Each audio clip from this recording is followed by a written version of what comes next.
weavers, iron smelters, and factory owners. Who are the weavers? Weavers often belong to communities that are specialized in weaving. Their skills were passed on from one generation to the next. The Tanti weavers of Bengal, the Julahas or Momin weavers of North India, Saleh and Kaikollar and Devangas of South India are some of the communities famous for weaving. The first stage of production was spinning, a work done mostly by women. The charka and the takli were household spinning instruments. The thread was spun on the charka and rolled out on the takli. When the spinning was over, the thread was woven into cloth by the weaver. In most communities, weaving was a task done by men. For colored textiles, the thread was dyed by the dyer known as rangraj. For printed cloth, the weavers needed the help of specialist block printers known as chipigars. Handloom weaving and the occupations associated with it provided livelihood for millions of Indians. Handloom weaving and the occupations associated with it provided livelihood for millions of Indians.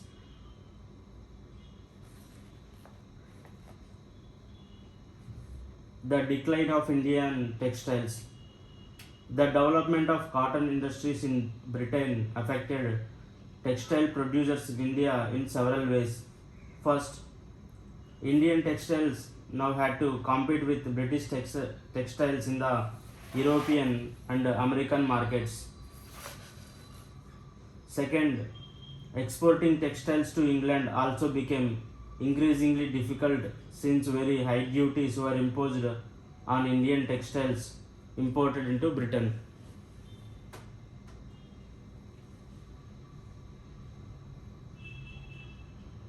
Aurang, a Persian term for a warehouse, a place where goods are collected before being sold, also refers to a workshop. We must starve for food. In 1823, the company government in India received a petition from 12,000 weavers stating,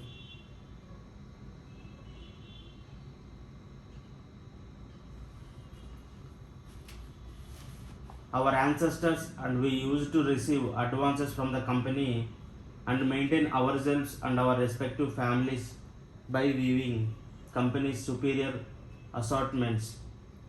Owing to our misfortune, the Aurangas have been abolished ever since, because of which we and our families are distressed for want of the means of livelihood.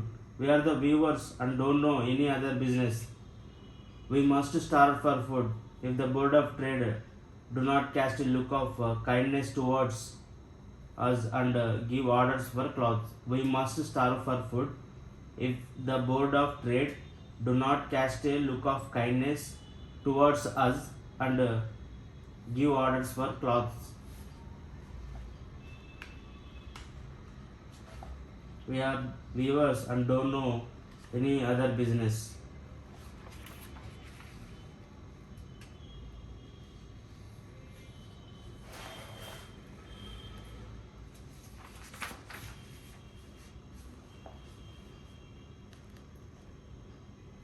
Bengal weavers were the worst hit. English and European companies stopped buying Indian goods and other agents, and their agents no longer gave out advances to weavers to secure supplies. Distressed weavers wrote petitions to the government to help them, but worse was still to come. By the 1830s, British cotton cloth flooded Indian markets. In fact, by the 1880s, two-thirds of all the cotton cloths worn by Indians were made of cloth produced in Britain. This affected not only specialist weavers but also spinners. Thousands of rural women who made a living by spinning cotton thread were rendered jobless. Handloom weaving did not completely die in India. This was because some types of cloths could not be supplied by missions. Some types of cloths could not be supplied by missions. How could missions produce saris with intricate borders or cloths with traditional woven patterns? These had a wide demand not only amongst the rich but also amongst the middle classes. Nor did the textile manufacturers in Britain produce the very coarse cloths used by the poor people. You must heard of Sholapur in Western India and Madurai in South India. These towns emerged as important new centers of weaving in the late 19th century. Later, during the national movement, Mahatma Gandhi urged people to boycott imported textiles and use handspun and hand-woven cloth. Khadi gradually became a symbol of nationalism. The charkha came to represent India, and it was at the center of the tricolor flag of the Indian National Congress adopted in 1931. What happened to the weavers and spinners who lost their livelihood? Many weavers became agricultural laborers. Some migrated to cities in search of work, and yet others went out of the country to work in plantations in Africa and South America. Some of these handloom weavers also found work in the new cotton mills that were established in Bombay, now Mumbai, Ahmedabad, Sholapur, Nagpur, and Kanpur. A representation from a suffering spinner. Please publish this in your paper. Please publish this in your paper. One widowed spinner wrote in 1828 to a Bengali newspaper, Samachar Darpan, detailing her plight. To the editor, Samachar, I am a spinner. After having suffered a great deal, I am writing this letter. Please publish this in your paper. When my age was 22, I became a widow with 3 daughters. My husband left nothing at the time of his death. I sold my jewelry for his Shraddha ceremony. When we were on the verge of starvation, God showed me a way by which we could save ourselves. I began to spin on takli and charkha. The weavers used to visit our houses and buy the charkha yarn at 3 tolas per rupee. Whatever amount I wanted as advance from the weavers, I could get for the asking. This saved us from cares about food and cloth. In a few years' time, I got together rupees 28. With this, I married 1 daughter, and in the same way, all 3 daughters. Now, for 3 years, we 2 women, mother-in-law and me, are in want of food. The weavers do not call at the house for buying yarn. Not only this, if the yarn is sent to the market, it is still not sold even at 1/4 the world prices. I don't know how it happened. I asked many about it. They say that Bilati 2 yarn is being imported on a large scale. The weavers buy that yarn and weave. People cannot use the cloth out of this yarn even for 2 months. It rots away. People cannot use the cloth out of this yarn even for 2 months.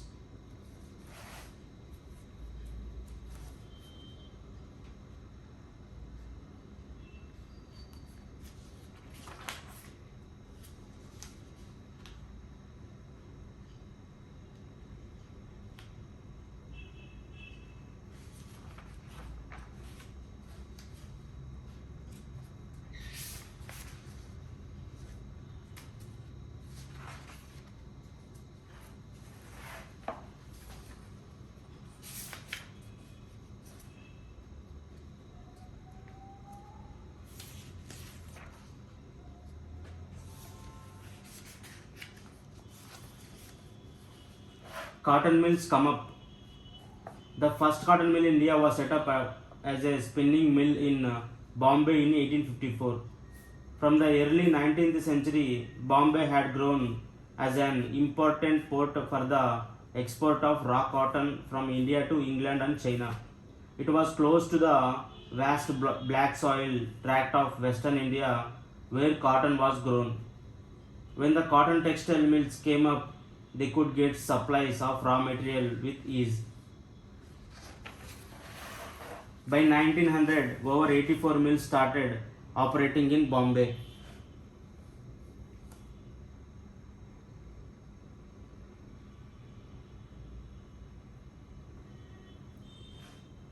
Many of these were established by Parsi and Gujarati businessmen who had made their money through trade with China.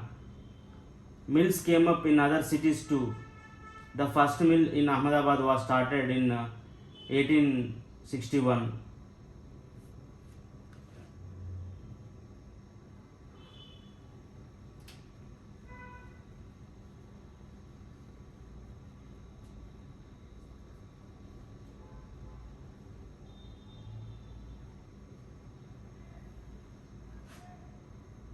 A later year, a mill was established in Kanpur.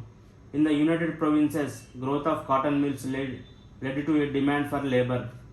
Thousands of poor peasants, artisans, and agricultural laborers moved to the cities to work in the mills. In the first few decades of its existence, the textile factory industry in India faced many problems. It found it difficult to compete with the cheap textiles imported from Britain. In most countries, government supported industrialization by imposing heavy duties on imports. This eliminated competition and protected infant industries. The colonial government in India usually refused such protection to local industries. The first major spurt in the development of cotton factory production in India, therefore, was during the First World War, when textile imports from Britain declined and Indian factories were called upon to produce cloth for military supplies. Smelting, the process of obtaining a metal from rock by heating it to a very high temperature, or of melting objects made from metal in order to use the metal to make something new. The sword of Tipu Sultan and Wood's steel.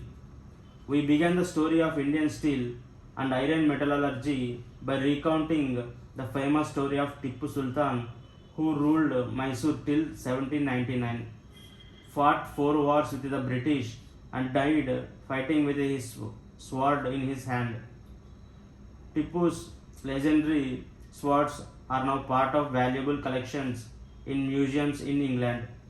But do you know why the sword was so special?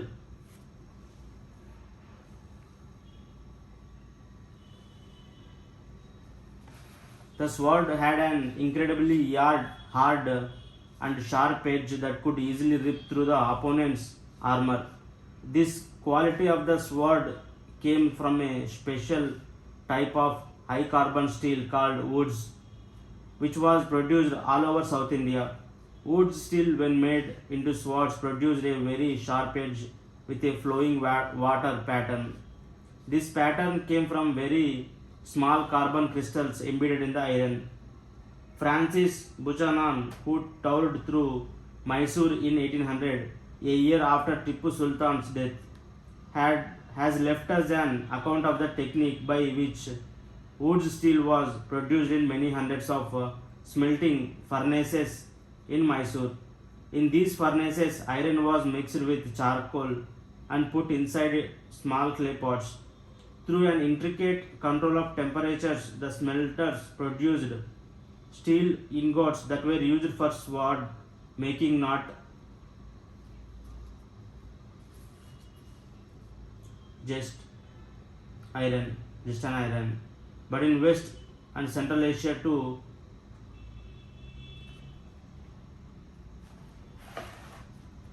Version of the Kannada word ukku, Telugu hukku, and Tamil and Malayalam urukku, meaning steel. Indian wood steel fascinated European scientists Michael Faraday, the legendary scientist and discoverer of electricity and electromagnetism, spent 4 years studying the properties of Indian woods, 1818 to 1822. However, the wood steel making process, which was so widely known in South India, was completely lost by the mid 19th century. Can you guess why this was so? The swords and armor making industry died with the conquest of India by the British, and imports of iron and steel from England displaced the iron and steel produced by craftspeople in India. Abandoned furnaces in villages. Production of wood steel required a highly specialized technique of refining iron, but iron smelting in India was extremely common till the end of the 19th century. In Bihar and central India, in particular, every district had smelters that used local deposits of ore to produce iron, which was widely used for the manufacture of implements and tools of daily use. The furnaces were most often built of clay and sun-dried bricks. The smelting was done by men, while women worked the bellows, pumping air that kept the charcoal burning. By the late 19th century, however, the craft of iron smelting was in decline. In most villages, furnaces fell into disuse and the amount of iron produced came down. Why was this so? One reason was the new forest laws that you have read about chapter 4. When the colonial government prevented people from entering the reserved forests, how could the iron smelters find wood and for charcoal? Where could they get iron ore? Defying forest laws, they often entered the forest secretly and collected wood, but they could not sustain their occupation on this basis for long. Many gave up their craft and looked for other means of livelihood. In some areas, the government did grant access to the forest, but the iron smelters had to pay a very high tax to the forest department for every furnace they used. This reduced their income. Moreover, by the late 19th century, iron and steel was being imported from Britain. Iron smiths in India began using the imported iron to manufacture utensils and implements. This inevitably lowered the demand for iron produced by local smelters. By the early 20th century, the artisans producing iron and steel faced a new competition. Iron and steel factories come up in India.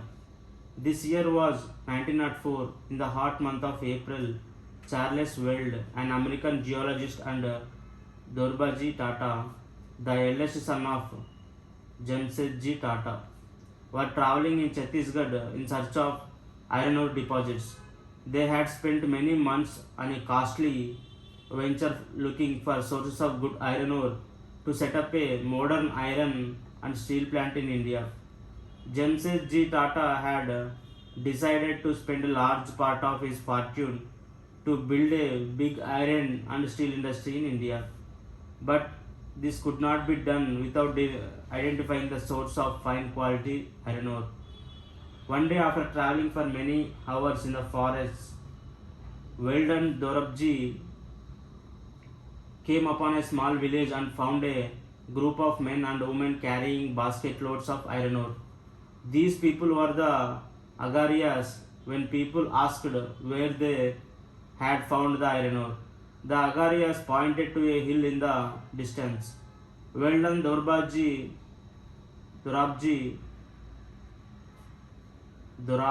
reached the hill after an exhausting trek through dense forest.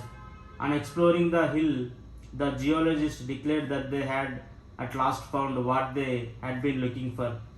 Rajhara Hills had one of the finest ores in the world.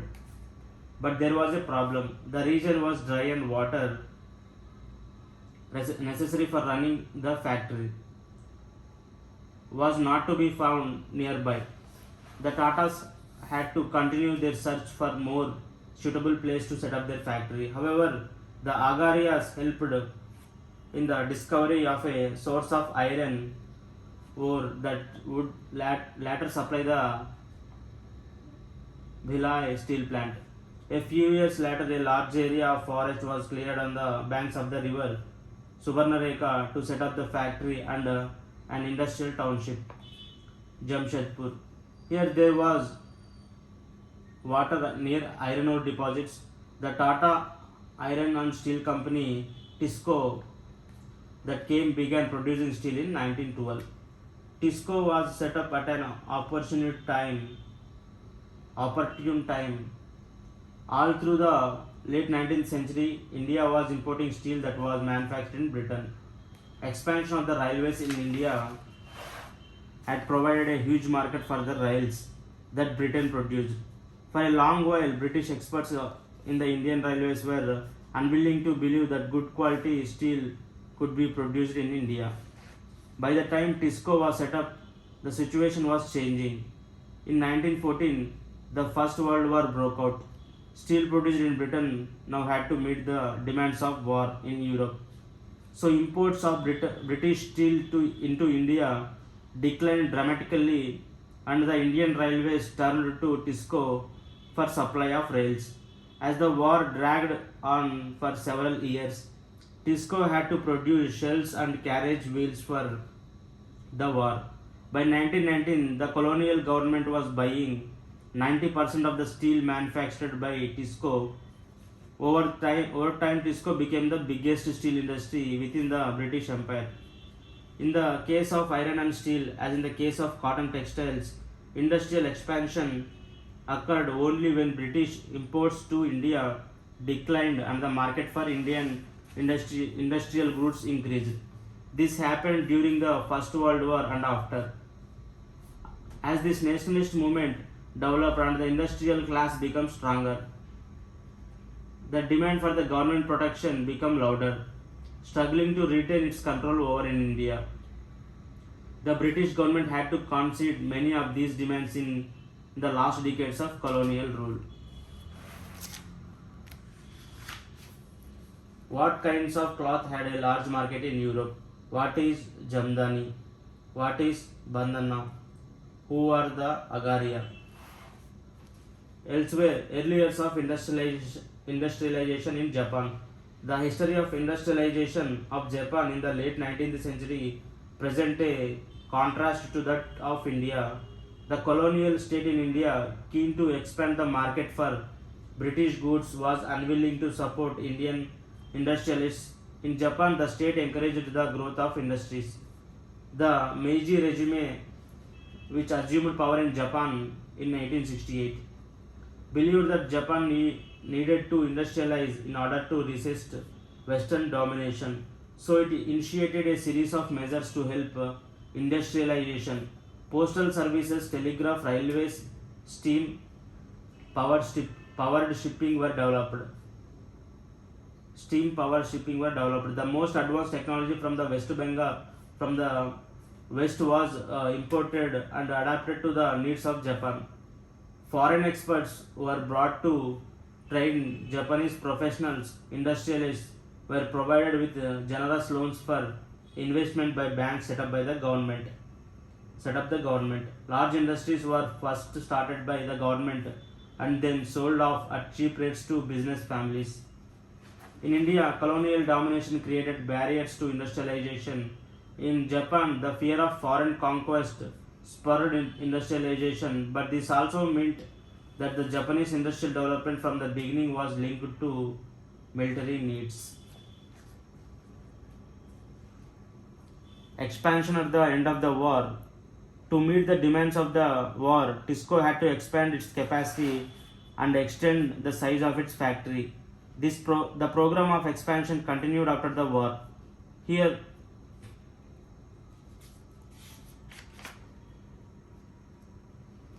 a widespread industry. According to a report of the Geological Survey of India, iron smelting was at one time a widespread industry in India, and there is hardly a district away from the great alluvial tracts of the Indus, Ganges, and Brahmaputra in which slag heaps are not found. For the primitive iron smelter finds no difficulty in obtaining sufficient supplies of iron ore from deposits that no European iron master would regard as worth his serious consideration.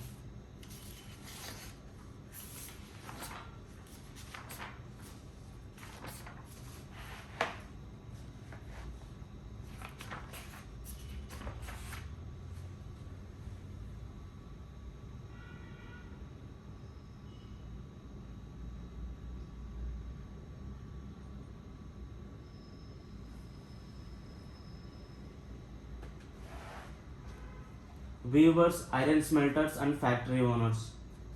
This chapter tells the story of the crafts and industries of India during British rule by focusing on two industries, namely textiles and iron and steel.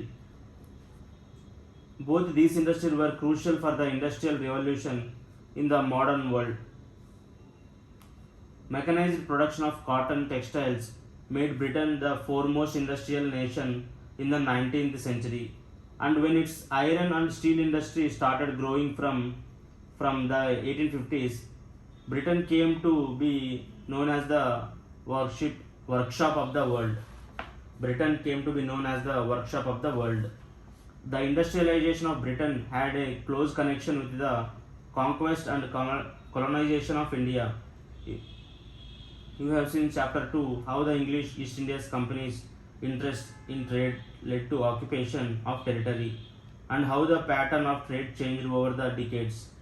In the late 19th century, the company was buying goods in India and exporting them to England and Europe, making profit through this sale. With the growth of industrial production, British industrialists began to see India as a vast market for their industrial products, and over time manufactured goods and from Britain began flooding India. How this affect Indian crafts and industries? This is the question we will explore in this chapter.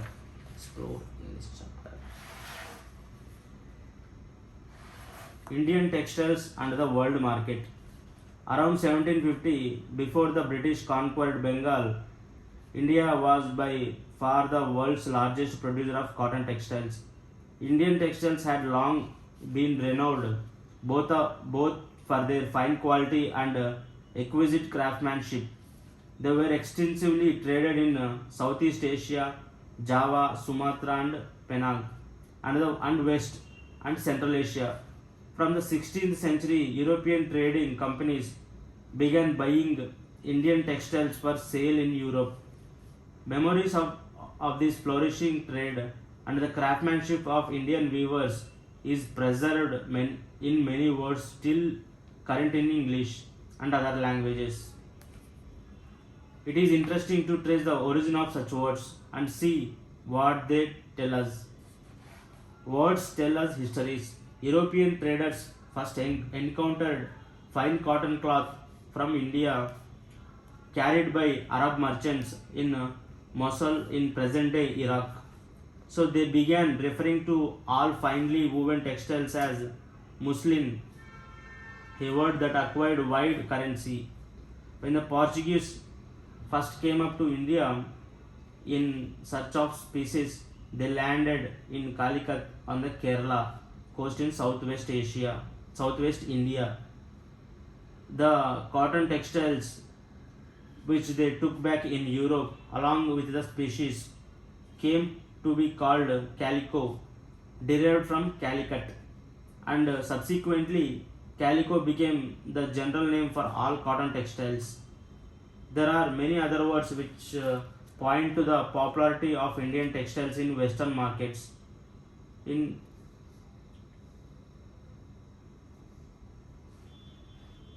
the order that year was for 5,89,000 pieces of cloth. Browsing through the order book, you would have seen a list of 98 varieties of cotton and silk cloths. These were known by their common name in the European trade as piece goods, usually woven cloth pieces that were 20 yards long and 1 yard wide.